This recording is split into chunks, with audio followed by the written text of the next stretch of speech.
بسم الله الرحمن الرحيم إن الحمد لله والصلاة والسلام على أشرف الأنبياء وعلى آله وأصحابه أجمعين أما بعد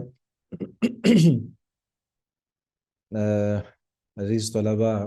اللہ تعالیٰ آپ کو کامیابیوں سے امکنار فرمائے اور ہمیشہ شاد باد رکھے۔ علم و عمل کے ساتھ ہماری زندگی ہمیشہ وابستہ رہے اور دین داری کے ساتھ ہی ہم اپنے وقت کو گزاریں۔ آج جو ہمارا عنوان ہے اور جو ہم نے جس کو اختیار کرنا ہے وہ حدیث اور سنت کے اندر کوئی فرق ہے تو اس حوالے سے ہم بات کریں گے انشاءاللہ العزیز۔ اس میں چند ایک چیزیں جو ہیں وہ بھی ہمارے ساتھ شامل رہیں گی اور ہم ان سے استفادہ بھی کریں گے اور اس میں بہت مشکل معلومات نہیں ہے، یا یہ کوئی ایسی بحث نہیں ہے کہ جسے سمجھنا انتہائی مشکل اور دقیق ہو۔ بہت ہی آسان سی چیز ہے۔ کچھ لغوی اور اصطلاحی فرق کی وجہ سے ان دونوں کو آپس میں مکس کر دیا جاتا ہے بعض اوقات، تو اس بنا پر یہ معاملہ ہے، وگرنہ عام طور پر ہمارے لیے تو حدیث اور سنت میں فرق کرنا یہ تھوڑا سا مشکل سا محسوس ہوتا ہے۔ حقیقت یہ ہے کہ نبی اکرم صلی اللہ علیہ وآلہ وسلم کی حدیث اور سنت، ان دونوں الفاظ کو قرآن مجید کے اندر بھی ان کا تذکرہ موجود ہے۔ یوں کہہ لیں کہ اللہ تعالیٰ نے اپنے حوالے سے بھی سنت کا ذکر کیا ہے،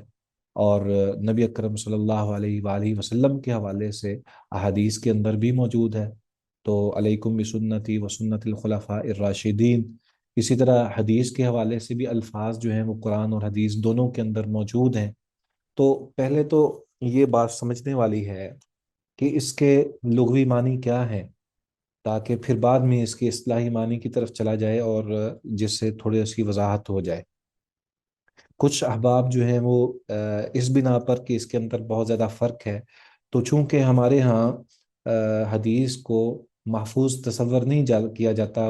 بعض لوگوں کی طرف سے، یا یوں کہہ لیں کہ وہ سنت اور حدیث میں فرق کر کے راہ فرار اختیار کرنا ان کا مقصود ہوتا ہے، اس بنا پر اس کی وضاحت جو ہے وہ تھوڑی سی ضروری محسوس ہوتی ہے۔ تو سب سے پہلے تو حدیث کا معنی جو ہے وہ ایک تو یہ ہے کہ بات، کوئی بھی بات، اور یا نئی چیز، کوئی بھی نئی چیز، اس کو حدیث کہا جاتا ہے۔ جبکہ اصطلاحی معنی میں اس کو اگر دیکھیں تو اس کا مقصد یہ ہے کہ نبی اکرم صلی اللہ علیہ وآلہ وسلم کی طرف نسبت کی گئی کوئی بھی چیز، فرمان آپ کا یا آپ کا عمل مبارک، یا پھر آپ کی تائید جس سے حاصل ہو سکتی ہو، اس کو حدیث کہا جاتا ہے۔ جبکہ سنت جو ہے اس کا معنی سیدھا سیدھا، اس کا معنی تو طریقہ ہے، کہ جو طریقہ ہے وَلَن تَجِدَ لِسُنَّتِ اللَّهِ تَبْدِيلًا، جیسے قرآن مجید میں آتا ہے کہ اللہ تعالیٰ اپنی سنت کو، یعنی اپنے طریقے کو تبدیل نہیں کرتا۔ تو سنت کا معنی جو لفظی طور پر بیان کیا جاتا ہے وہ یہی ہے کہ وہ طریقہ ہے، لیکن اگر ہم اس کو اصطلاحی معنی میں دیکھیں تو اس کا مقصد یہ ہے کہ ہر وہ چیز جس کو ہم جو ہے وہ سنت کے طور پر، یعنی نبی اکرم صلی اللہ علیہ وآلہ وسلم کے اختیار کے، یعنی اعمال اور آپ کے فرمان اور آپ کی ذات کے ساتھ نسبت کرتے ہوئے جس کو اختیار کریں، وہ سنت ہے۔ اسی طرح کچھ چیزیں ایسی بھی ہیں جن کو جس میں مثلاً فقہا نے بھی ان الفاظ کو استعمال کیا ہے، تو اس کو بھی سامنے رکھا جا سکتا ہے۔ تو یہ اور اس طرح کی دیگر کئی ایسی چیزیں ہیں جو کہ اللہ تبارک و تعالیٰ نے اس امت کے لیے رکھی ہیں، اور پھر اس میں یہ اس بات کا احساس ہوتا ہے کہ یہ دونوں چیزیں جو ہیں وہ بہرحال بہت اہمیت والی ہیں اور ان کا مقام اور مرتبہ ہے۔ تو سب سے پہلے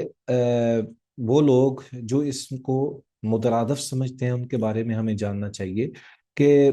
دیکھنے میں بظاہر یہی لگتا ہے کہ سنت اور حدیث جو ہے وہ ایک ہی چیز ہے، یعنی جس کو ہم نبی اکرم صلی اللہ علیہ وآلہ وسلم کی طرف نسبت کر دیں وہ حدیث ہے یا سنت ہے۔ تو اس کو اختیار کرنے میں کوئی حرج اور تأمل نہیں ہونا چاہیے۔ اس انداز سے اگر ہم دیکھیں تو پھر یہ محسوس ہوتا ہے کہ یہ دونوں مترادف ہیں، لیکن بہرحال اس کے اندر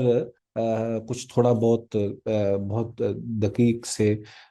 جو ہے وہ فرق موجود ہیں، اور ان کا جاننا ضروری بھی ہے۔ اس میں یہ بھی ہے کہ کبھی ہم یہ سمجھ لیں کہ کبھی جو ہے وہ حدیث اور سنت الگ الگ بھی ہوتی ہے، اور کبھی ایک ہی ہوتی ہے، کبھی دونوں کو جمع بھی کیا جاتا ہے۔ یعنی عام جو لوگ ہیں وہ سنت اور حدیث میں کوئی فرق نہیں رکھتے، جبکہ خاص لوگ جو علماء ہیں وہ حدیث کو اور سنت کو الگ الگ سمجھتے ہیں۔ اور اس کو سمجھنے کا سمپل سا آسان سا طریقہ یہ ہے اہل علم کے لیے اور طالب علم کے لیے، کہ جو حدیث ہے وہ تو ظاہر ہے کہ حدیث کے اندر بہت ساری چیزیں شامل ہیں۔ مثال کے طور پر نبی اکرم صلی اللہ علیہ وآلہ وسلم سے قبل کے جو حالات ہیں وہ حدیث ہے، اور ان کو اختیار کرنا وہ تو ایک تاریخی پس منظر رکھنے والی چیزیں ہیں۔ تو ان کو کیا ہم اختیار کریں یا اس کی مطابقت کریں، جس طرح ہم سنت کی مطابقت کرتے ہیں، یا جس طرح ہمیں حکم دیا گیا ہے کہ علیکم بسنتی، کہ سنت تمہارے اوپر لازم اور فرض ہے، تو کیا وہ حدیث جو کہ قبل از بعثت کی یا قبل از ولادت نبوی کے بارے میں موجود ہے، کیا ہم اس کو اس انداز سے لے سکتے ہیں؟ ہرگز نہیں لے سکتے۔ اسی طرح کچھ چیزیں نبی اکرم صلی اللہ علیہ وآلہ وسلم کے لیے خصوصیت کے ساتھ موجود ہیں۔ مثال کے طور پر نبی اکرم صلی اللہ علیہ وآلہ وسلم نے اسراء و معراج کا جو واقعہ آتا ہے، یا آپ صلی اللہ علیہ وسلم کے حوالے سے جو معجزات ہمارے سامنے آتے ہیں، یا یوں کہہ لیں کہ نبی صلی اللہ علیہ وسلم کے لیے 11 ازواج جو ہیں ان کی اجازت دی گئی، تو اللہ تعالیٰ نے ان کو یہ اجازت دی اور آپ کی 11 ازواج تھیں، اور اس طرح کی دیگر کئی ایسی خصوصیات ہیں جو کہ نبی اکرم صلی اللہ علیہ وسلم کے ساتھ ہی وابستہ چیزیں ہیں، جیسے مہر نبوت ہے اور خاتم النبیین کے کا ایک ایمان اور عقیدہ ہے۔ تو یہ احادیث یا ان کے ساتھ ریلیٹڈ احادیث جو ہے، ہم ان کو اختیار نہیں کر سکتے، کیونکہ یہ نبی اکرم صلی اللہ علیہ وسلم کی خصوصیت۔ اس کے علاوہ ایک اور چیز بھی ہے کہ حدیث کی تعریف جب ہم دیکھتے ہیں تو حدیث کی تعریف میں یہ بات ہمارے سامنے بالکل واضح ہے کہ ہر وہ چیز جس کی نسبت نبی اکرم صلی اللہ علیہ وآلہ وسلم کی طرف کی گئی ہو، ہر وہ چیز یا ہر وہ بات، جیسے ان کی تین اگر ہم اس کی تقسیم کرتے ہیں، جب ہم حدیث کی تعریف کرتے ہوئے اس کی تقسیم کرتے ہیں تو اس میں آپ صلی اللہ علیہ وسلم کی قولی، فعلی اور تقریری حدیثیں آ جاتی ہیں۔ تو ان تمام منسوب چیزوں کو، وہ بے شک عمل ہے، وہ بے شک آپ کا فرمان ہے یا آپ کی تائید ہے، ان تمام چیزوں کو کیا ہم سنت بھی کہیں گے؟ تو ظاہر بات ہے کچھ اس میں سے کچھ ضعیف روایات بھی ہوں گی، کچھ ایسی چیزیں بھی ہوں گی جو موضوع ہوں گی، اور کچھ ایسی چیزیں بھی ہوں گی جو کہ بالکل صحیح اور درست ہیں، اور اس میں کوئی اشکال نہیں ہے اور تواتر کا درجہ رکھتی ہیں۔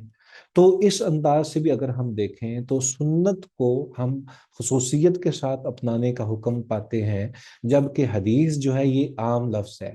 گویا کہ نبی اکرم صلی اللہ علیہ وآلہ وسلم سے تمام احادیث جو ہم تک پہنچی ہیں، وہ ساری کی ساری ہم امت کے لیے مسنون نہیں ہے کہ ہم ان کو اختیار کریں۔ ان میں سے جو صحیح ہوں گی ان کو الگ کر لیا جائے گا، جو ضعیف ہوں گی ان کو الگ کر لیا جائے گا، جو نبی صلی اللہ علیہ وسلم کے ساتھ وابستہ خاص چیزیں ہوں گی ان کو الگ کر لیا جائے گا، اور جو امت کے لیے ہیں ان کو الگ رکھا جائے گا۔ اور اسی طرح جو قبل از بعثت ہے، یا آپ کے کچھ چند چیزیں ایسی ہیں جو کہ صرف تاریخی پس منظر رکھتی ہیں، یا اس کا معیار یہ ہے کہ وہ ایک تاریخی حیثیت کی چیزیں ہیں، ان کو الگ سے ہم جو ہے وہ سمجھیں گے اور باقی چیزوں کو الگ پہچانیں گے۔ تو سنت جو ہے وہ بطور خاص امت کے لیے ضروری ہے کہ اس کی مطابقت کرے، اور جو حدیث ہے اس کے لیے مطابقت کا حکم جو ہے وہ کہ فرض نہیں ہے۔ اس میں ایک اور چیز بھی ہمارے سامنے آتی ہے کہ جب ہم یہ دیکھتے ہیں کہ رسول اللہ صلی اللہ علیہ وآلہ وسلم کی سیرت کو اگر ہم اپنائیں تو بعض شمائل نبی اکرم صلی اللہ علیہ وآلہ وسلم کے ساتھ وابستہ چیزیں ہیں، اور وہ مباح ہیں، اور جیسا گھر کے اندر وہ کیسے رہتے تھے، آپ کیا پہنتے تھے، کیسے کھاتے تھے، اگرچہ اس کی مطابقت کرنا ہمارے لیے ضروری اور مستحب ہے، لیکن وہ فرض کی نوعیت اس انداز سے وہ نہیں ہے جو کہ عام حکم احکام کے طور پر ہمارے لیے فرض ہے۔ تو اس لیے اس کو بھی ہم نے سمجھنا ہے کہ سنت جو ہے وہ خاص ہے، جبکہ شمائل والی چیزیں یا دیگر جو حدیثیں ہیں وہ ہمارے لیے بطور خاص ان پر عمل کرنا یہ کوئی ضروری اور فرض نہیں ہے۔ اس میں ایک اور چیز جو ہے وہ یہ ہے کہ امت جو ہے اس پر سنت کا فرض ہونا یہ لازمی امر ہے، اور اس بارے میں مختلف روایات جو ہیں وہ موجود ہیں، جس میں بطور خاص نبی اکرم صلی اللہ علیہ وآلہ وسلم کی وصال کے موقع پر آپ کی وفات سے بالکل قریب جو ہمیں حکم دیا گیا ہے اس کا تذکرہ ملتا ہے، اور اس میں یہ ہے کہ نبی اکرم صلی اللہ علیہ وآلہ وسلم نے وصیت فرمائی۔ آپ صلی اللہ علیہ وسلم کا فرمان تھا، وَسَتَرَوْنَ مِن بَعْدِ اخْتِلَافًا شَدِيدًا فَعَلَيْكُمْ بِسُنَّتِي وَسُنَّةِ الْخُلَفَاءِ الرَّاشِدِينَ الْمَهْدِيِّينَ عَضُّوا عَلَيْهَا بِالنَّوَاجِذ، کہ تم لوگ میرے بعد بہت شدید اختلافات دیکھو گے، بس تم لوگوں پر لازم ہے کہ تم میری سنت کو اور خلفائے راشدین مہدیین ہدایت یافتہ کی سنت کو لازم پکڑو،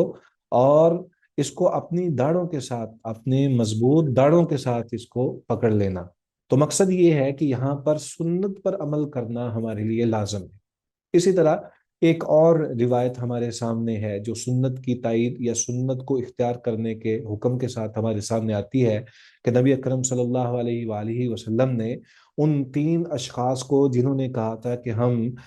جو ہے وہ صرف جو ہے وہ عبادت ہی کریں گے، اور ایک نے کہا تھا کہ میں ساری رات سوؤں گا نہیں، قیام ہی کروں گا، ایک نے کہا میں شادی نہیں کروں گا، ایک نے کہا میں مسلسل روزے رکھوں گا، تو نبی اکرم صلی اللہ علیہ وآلہ وسلم نے ان کے بارے میں فرمایا تھا کہ میں روزے رکھتا اور چھوڑتا بھی ہوں، تہجد بھی پڑھتا ہوں اور سوتا بھی ہوں، اور نکاح بھی کیے ہیں، فمن راغب عن سنتی فلیس منی، اور جس شخص نے میری سنت سے منہ پھیرا وہ مجھ سے نہیں ہے۔ اس حدیث سے بھی لفظ سنت کے اندر جو ہے وہ اس بات کا اشارہ ملتا ہے کہ یہ ہمارے لیے لازم ہے، اور ہم اس سے روگردانی نہیں کر سکتے، سنت سے روگردانی نہیں کر سکتے، سنت کو لازمی طور پر اختیار کرنا جو ہے وہ فرض ہے۔ اسی طرح سیدنا بلال رضی اللہ تعالیٰ عنہ کی ایک روایت ہے کہ جس کے اندر نبی اکرم صلی اللہ علیہ وسلم نے فرمایا کہ جس نے میری کوئی سنت زندہ کی جو میرے بعد چھوڑ دی گئی ہو تو اسے ان تمام لوگوں کے برابر اجر ملے گا جو اس پر عمل کریں گے، بغیر اس کے عمل کرنے والوں کے اجر میں کوئی کمی واقع ہو، اور جس نے کوئی غلط راہ نکال لی جس پر اللہ اور اس کے رسول کی رضامندی موجود نہیں ہے، تو اسے ان تمام لوگوں کے گناہوں کا بوجھ ہوگا جو اس پر عمل کریں گے، تو ان کے گناہوں میں سے بھی کوئی کمی نہیں ہوگی۔ اسی طرح حضرت معاذ بن جبل رضی اللہ تعالی عنہ کے بارے میں ہے کہ بے شک معاذ نے تمہارے لیے ایک سنت قائم کر دی ہے، اسی طرح تم اس پر عمل کرو۔ اسی طرح بہت ساری دیگر مثالیں موجود ہیں جس سے یہ ثابت ہوتا ہے کہ جو سنت ہے اس کو اختیار کرنا امت کے لیے فرض ہے، حدیث کے اندر جو ہے اس کو اختیار کرنا یا اس انداز سے اس کو واجب سمجھنا کہ اس پہ ہر صورت میں جو ہے وہ عمل کرنا فرض عین ہے، یہ بات جو ہے یہ ضروری نہیں ہے۔ تو بہرحال حدیث کو اگر ہم دیکھیں تو حدیث مختلف، جس طرح قولی، فعلی اور تقریری حدیثیں ہیں، انما الاعمال بالنیات جیسے قولی جو حدیث ہے، اسی طرح آپ صلی اللہ علیہ وسلم کا عمل مبارک سلو کما رأیتمونی اصلی، اور اسی طرح بیع سلم کے حوالے سے جو مثال موجود ہے، ان تمام چیزوں سے یہ بات ہمارے سامنے آتی ہے کہ جو احادیث ہیں ان احادیث کو اس وقت ہم لیں گے جب ان کے اندر کوئی کسی قسم کا شبہ نہیں ہوگا کہ یہ امت کے لیے خاص نہیں ہے، ان کو اختیار کرتے ہوئے ہمارے ذہن میں یہ بات موجود ہونی چاہیے کہ یہ حدیث جو ہے یہ امت کے لیے ہے۔ تو اس انداز سے اچھا، اس میں ایک اور بھی جو ہے وہ طریقہ ہے کہ حدیث جو ہے وہ بعض اوقات ایک حدیث جو ہے وہ منسوخ ہو چکی ہوتی ہے، یا اس کا عمل جو ہے اس پر عمل کرنا منسوخ ہو چکا ہوتا ہے، تو چونکہ بعض علماء جو ہیں یا محدثین کہہ لیں ان کا موقف یہ بھی ہے کہ سنت کا ایک معنی یہ بھی ہے کہ جو تواتر کے ساتھ امت تک عمل نبوی پہنچا ہو، یعنی ایک نبی اکرم صلی اللہ علیہ وآلہ وسلم کا عمل ہے، اور وہ عمل جو ہے وہ متواتر انداز سے امت جو ہے وہ کرتی آ رہی ہے یہاں تک کہ ہم تک پہنچ گیا۔ جیسے نماز ہے، تو نماز کے اندر مختلف اسی بنا پر تو موطا امام مالک نے اپنی کتاب جو ہے اس کی بنا رکھی تھی کہ عمل مدینہ. تو انہوں نے مختلف انداز سے مختلف حیثیتوں سے عمل مدینہ کی روایات کو جمع کر کے یا عمل مدینہ کے حوالے سے بیان کیا. الفاظ ان کے ہیں کہ جس میں اس بات کا تذکرہ ہے کہ حدیث جو ہے وہ اور چیز ہے اور عمل مدینہ جو ہے یہ دراصل سنت ہے. تو بعض لوگ جو سنت طریقے کو کہتے ہیں وہ اس انداز سے بھی اس کو اختیار کرتے ہیں. بہرحال سنت کے لفظ کو اگر ہم دیکھیں تو ہمیں یہ بات بھی سمجھ آنی چاہیے کہ بعض لوگ سنت کا معنی فرض لیتے ہیں. بعض فقہا جب اس کو سامنے رکھتے ہیں تو وہ فرض کے مقابل میں اس کو اختیار کرتے ہیں. یعنی اگر ہم قرآن مجید سے ہم اختیار کریں یا اس میں سے ہمیں سمجھنے کی ضرورت محسوس ہو تو ہمیں یہ بات سمجھ آتی ہے کہ گویا شاید کہ جو سنت ہے یہ فرض ہی کے قائم مقام ہے کہ جو نبی اکرم صلی اللہ علیہ وسلم نے حکم دیا وہ واجب ہے وہ فرض ہے تو اس کو اسی طرح اختیار کرنا چاہیے. اسی طرح جو قرآن نے فیصلہ کیا وہ بھی سنت ہے, اسی بنا پر تو اللہ تعالیٰ کا فرمان ہے. تو بعض تو سنت کو اس انداز سے لیتے ہیں اور بعض لوگ سنت کو فرض کے مقابل میں پیش کرتے ہیں اور وہ فقہا ہیں کہ فقہا کا یہ موقف ہے کہ جب ہم فقہا کے نزدیک جب سنت کا نام لیا جاتا ہے تو اس سے مراد فرض نہیں ہے بلکہ وہ واجب سے بھی کم درجے تک اس کی حیثیت کو مانتے ہیں اور اس کو اختیار کرتے ہیں. اور ان کا موقف یہ ہے کہ سنت کا جو لغوی معنی ہے یا فقہا کے نزدیک جو اس کی حیثیت ہے وہ یہ ہے کہ یہ فرض نہیں ہے. اس کو ہم سنت سمجھتے ہیں کہ نبی اکرم صلی اللہ علیہ وسلم نے اس کو واجب اور لازم قرار نہیں دیا. تو بہرحال فقہا کا اپنا ایک طریقہ کار ہے اور ان کو وہ سنت کو جب ہم اس انداز سے فقہا کو دیکھیں تو ہمارے ہمارے لیے یہ سمجھنا مشکل ہو جاتا ہے کہ جب ہم کسی حدیث سے کوئی چیز اخذ کرتے ہیں تو کیا ہم اس کو سنت کا مقام دیں یا اس کو فرض کا مقام دیں. یعنی یہ اس انداز سے سمجھنے کی ضرورت ہے کہ جب ہم کوئی بھی حکم جو ہے حکم شرعی وہ جب قرآن مجید سے لیتے ہیں یا حدیث سے لیتے ہیں تو اس کو کیا حیثیت دینی ہے. کیا جو جس طرح کے امر وجوب کا تقاضا کرتا ہے تو جب نبی اکرم صلی اللہ علیہ وآلہ وسلم کو حکم دے رہے ہیں یا اللہ تبارک و تعالیٰ کوئی حکم دے رہے ہیں تو اس کی حیثیت کیا ہے. تو فقہا جو ہیں ان کا موقف بعض اوقات جو ہے وہ یہاں پہ ہماری امت یعنی ہم سب کے لیے یہ ضروری ہے کہ ہم اس بات کو سمجھیں.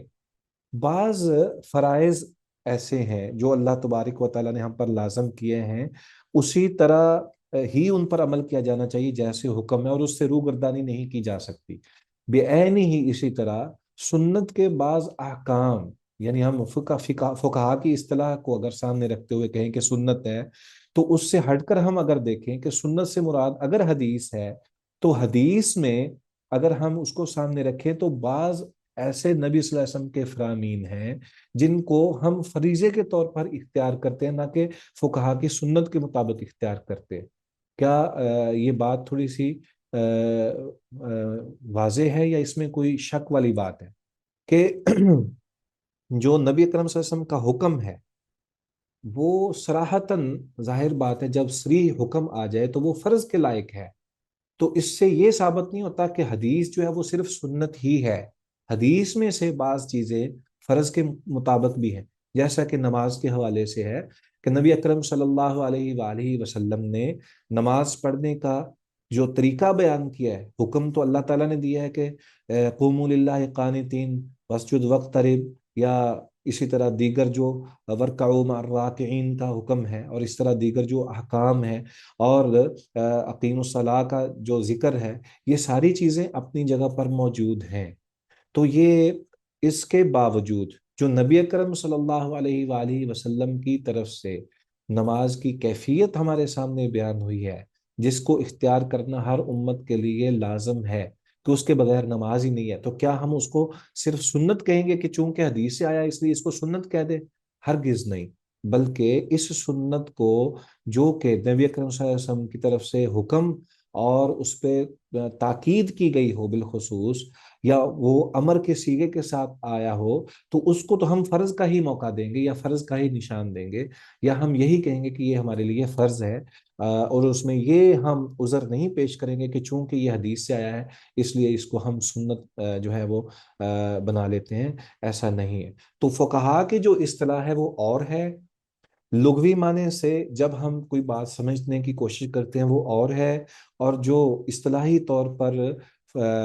فرض اور سنت کے جو معنی ہیں وہ ہمارے لیے اور ہے، اور بالخصوص جب سنت اور حدیث میں فرق کیا جاتا ہے اس کو سمجھنے کے لیے جو چیزیں مطلوب اور مقصود ہیں وہ ذرا مختلف ہیں۔ تو یہ بنیادی طور پر یہ کچھ تھوڑا سا اختلافی مسئلہ ہے، لیکن عام ایک عام قاری کے لیے، امتی کے لیے یہ بات سمجھ لینی چاہیے کہ یہ جو فقہا کی اصطلاح فرض کے مقابلے میں سنت ہے اس کو اپنے انداز سے دیکھے، اور جو حکم نبی صلی اللہ علیہ وسلم کی طرف سے حدیث کے اندر ہمیں پہنچ جائے، اور اس کی جو سند ہے یا اس کا جو متن ہے اس کے اندر وہ سند بھی متصل ہو، اور وہ سارے تقاضے جو صحیح حدیث کے ہیں وہ سارے کے سارے پورے ہوں، اور اس میں نہ تو نبی صلی اللہ علیہ وسلم کی وہ خصوصیت ہو، نہ ہی وہ کوئی تاریخی پس منظر سے کوئی چیز ہو، اور نہ ہی اس کے اندر جو ہے کوئی ایسی شبے والی بات ہو جو کہ نبی اکرم صلی اللہ علیہ وسلم سے ہٹ کر ہے، تو پھر اس کو یقینی طور پر فرض کے حیثیت سے اختیار کرنا، ایسے ہی جیسے کہ قرآن مجید کے حکم یا اللہ تعالیٰ کے احکام ہیں اسی طرح اختیار کرنا ہمارے لیے ضروری ہو جاتا ہے۔ تو وہ احادیث جو ہم عام حالت میں دیکھتے ہیں یہ ایک عام چیز ہے، جبکہ ان میں سے جو سنت ہے اس کو ہم خاص کر لیتے ہیں۔ تو یہ معمولی سا ایک لغوی فرق ہے، اس کو امید ہے کہ انشاءاللہ آپ کو سمجھ آ گئی ہوگی۔ اس میں کوئی شبہ ہے یا سمجھنے کے حوالے سے کوئی چیز رہ گئی ہے یا کوئی ایسا نقطہ آپ کے سامنے ہے تو آپ بیان کر سکتے ہیں، پوچھ سکتے ہیں۔ اس میں تھوڑا سا توقف، اور اس دوران میں یہ چاہتا ہوں کہ آپ سب حضرات جو ہیں وہ کم از کم اسائنمنٹ کے ٹاپکس وغیرہ جو ہیں وہ تو بتا دیں۔ کچھ لوگوں نے مجھے بتائے تھے کچھ لوگ رہ گئے ہوں گے، بلکہ زیادہ تر رہ گئے ہیں، اور جنہوں نے کہا تھا کہ ہم ان کو اسائنمنٹ وغیرہ جو ہے وہ مکمل کریں گے ان کا بھی کوئی پتہ نہیں ہے، تو اس سلسلے میں بھی تھوڑی سی وضاحت کرنی ضروری ہے۔ پہلے یہ سبق کے حوالے سے آپ ذرا تھوڑا سا وضاحت کر دیں، جزاکم اللہ۔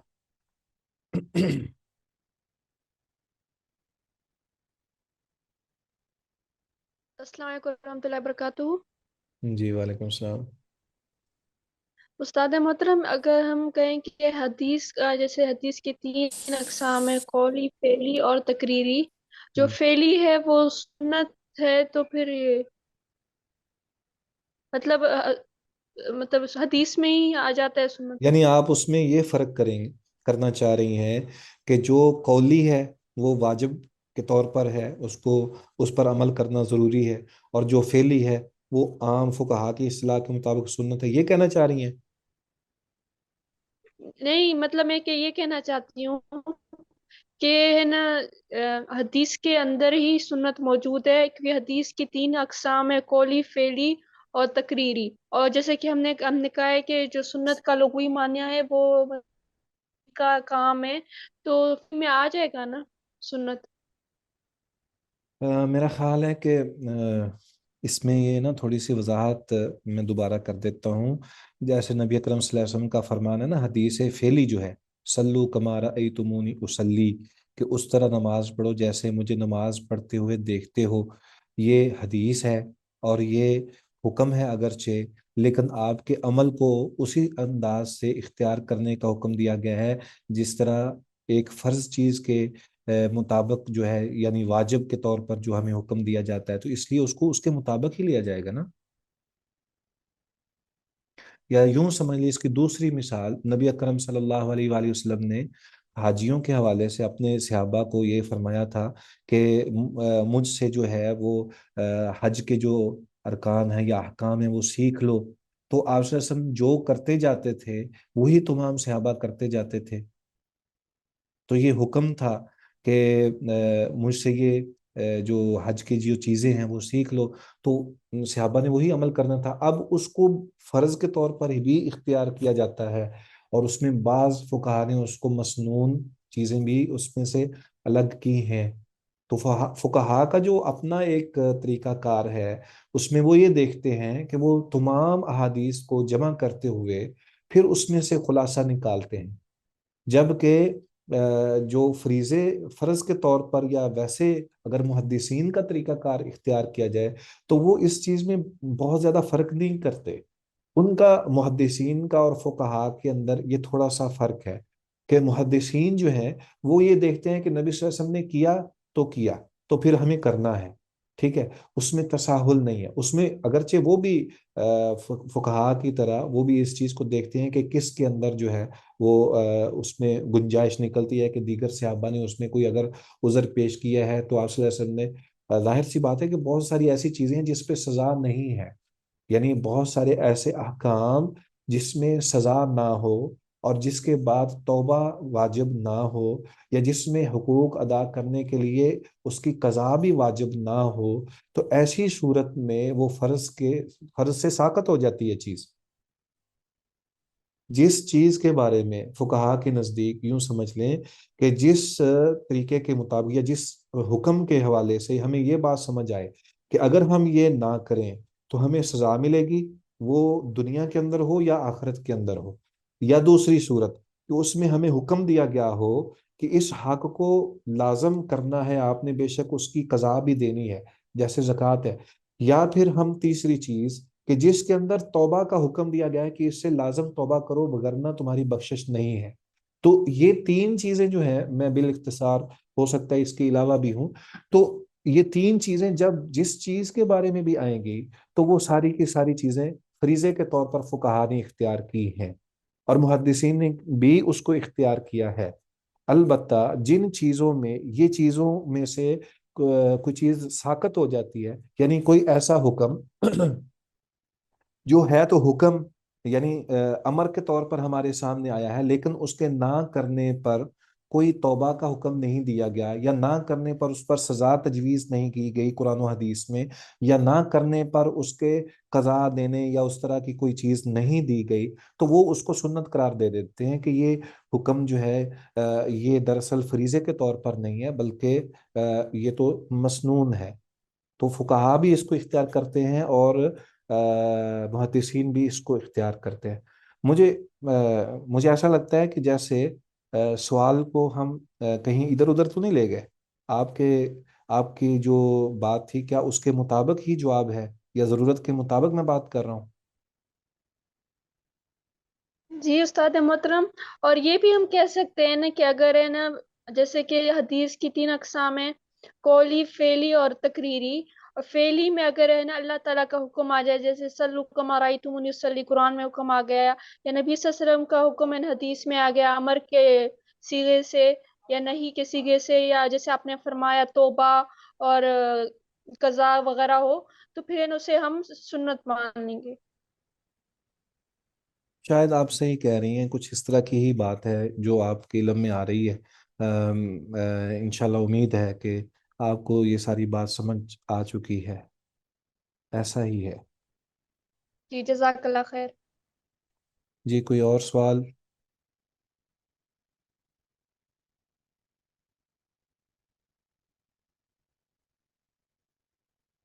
اخوات الکرام و اخوات, کچھ آپ کے ذہن میں سوال ہے یا ساری چیزیں سمجھ آ گئی ہیں؟ چلے, اس میں جو میں نے آپ کے سامنے جو عرض رکھی تھی آپ کی اسائنمنٹس کے حوالے سے, اس بارے میں بھی آپ کوئی ہمیں بتائیں گے؟ السلام علیکم. وعلیکم السلام ورحمۃ اللہ. جی سر, اسائنمنٹ میں نے ابھی آج کے ٹاپک سے ہی لی ہے. حدیث اور سنت میں فرق پر میں بنانا چاہوں گا. صحیح, ٹھیک ہے انشاءاللہ. جزاکم اللہ. جی کوئی اور؟ السلام علیکم استاد ورحمۃ اللہ وبرکاتہ. وعلیکم السلام. جی اسائنمنٹ انشاءاللہ تعالیٰ ایک ہفتے میں انشاءاللہ تعالیٰ بنا لیں گے, نیکسٹ ویک تک. دراصل وہ پیپر آ گئے تھے, اس کے بعد اب وہ کل ہماری پرسوں عقیدے کی لاسٹ ڈیٹ ہے, تو انشاءاللہ اگلے ہفتے تک بنا لیں گے.